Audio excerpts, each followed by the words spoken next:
The fire crackled under the moonlit sky, casting flickering shadows on the makeshift tent of Campellaris. Hidden deep within the Oronian mountains, this wasn't just any survival camp.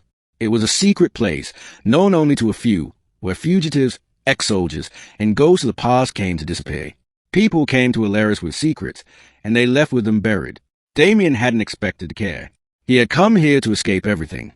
The battlefield, the lies of government command, and the face of his younger brother, lost in a mission that should never have happened. All he wanted was silence, solitude, anonymity. But then she arrived. No one knew her real name.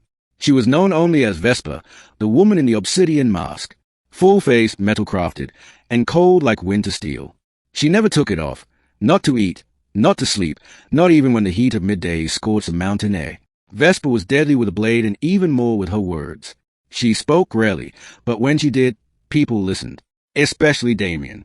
They'd paired up during a supply raid on a neighboring town, an unofficial and sanctioned mission. That night, when bullets flew and 2 men died, Vesper saved Damien's life.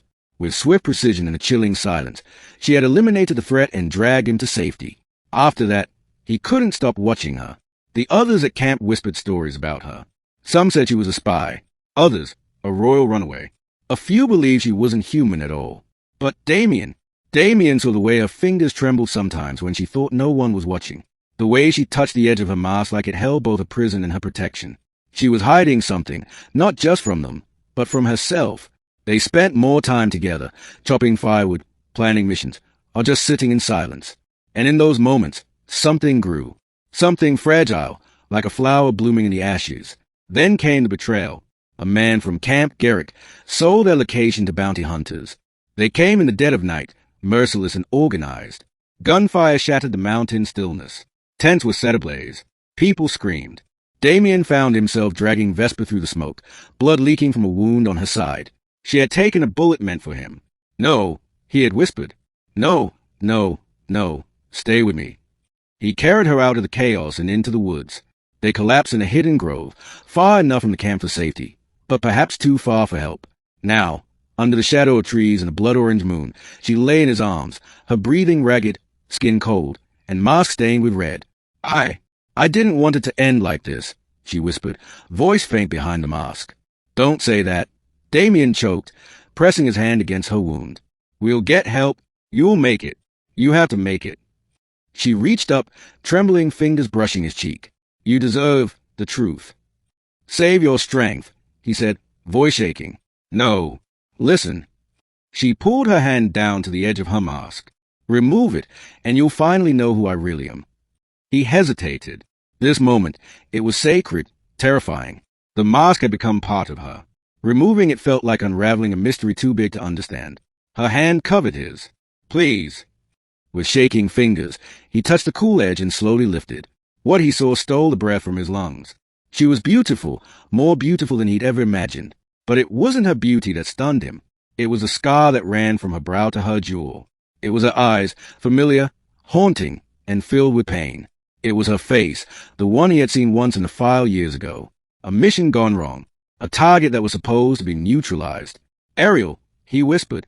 You were the girl from the Vesper compound. She nodded slowly, tears mixing with blood. You spared me that day. I ran. I hid. I wore this mask so no one would know. Damien felt the world tilt. He remembered that mission. He was younger, ordered to execute a group of suspected insurgents. He couldn't do it. Not when he saw the girl, wounded, terrified, innocent. I couldn't pull the trigger, he said. I thought I was weak. You were human, she said, her voice barely audible. That moment saved me, but it cost me everything. My family, they were all gone. I thought I'd never trust again, never feel anything again. And now, he asked, tears in his eyes. I felt it with you, she said. You made me believe again. Then don't go, he begged. Stay. Fight. But her head was already drifting back, her breathing slowing. Promise me, she whispered. Tell them. I wasn't a mask. I was more. You are, he said, kissing her forehead. You are so much more. She smiled, just barely, and then she was gone.